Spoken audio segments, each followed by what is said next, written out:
Good morning. இப்போ நம்ம பார்க்க போகிறது 10th இங்கிலீஷு. அதில் 1 மார்க்கில் பார்த்தீங்கன்னா ப்ளூரல் அப்படின்னு ஒரு கொஷின் கேட்பான். ஜஸ்ட்டு நார்மலாக நம்ம தெரிஞ்சுக்க வேண்டியது என்னென்னா, சிங்குலர்னால் என்ன, ப்ளூரல்னால் என்ன.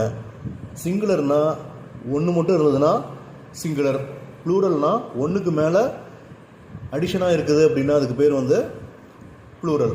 எக்ஸாம்பிள் பார்த்தீங்கன்னா கவுன்னு கொடுத்துருக்கான்னு வச்சுக்கோங்களேன். கவுங்கிறது சிங்குலர், கவுஸ் அப்படின்னு கொடுத்துருந்தா ப்ளூரல். டாக்னு கொடுத்துருக்கான்னா சிங்குலர், டாக்ஸ்னு கொடுத்துருந்தானா ப்ளூரல். ஓகேங்களா? இதில் பார்த்தீங்கன்னா மெயினாக 4 டைப் கொடுத்துருக்கான். 4 டைப்னா ஃபஸ்ட்டு எஸ்ஸை சேர்த்திக்கலாம், இல்லைனா இஎஸ்ஸை கடைசியாக முடியும் போது சேர்த்திக்கலாம், இல்லைனா ஐஇஎஸ்ஸை கடைசியாக முடியும் போது சேர்த்திக்கலாம். அப்படிங்கிறது ஒரு டைப்பு. சரிங்களா? டாக்னு கொடுத்துருந்தான்னா டாக்ஸு. சரிங்களா? அதே போல் பீனு கொடுத்துருந்தானா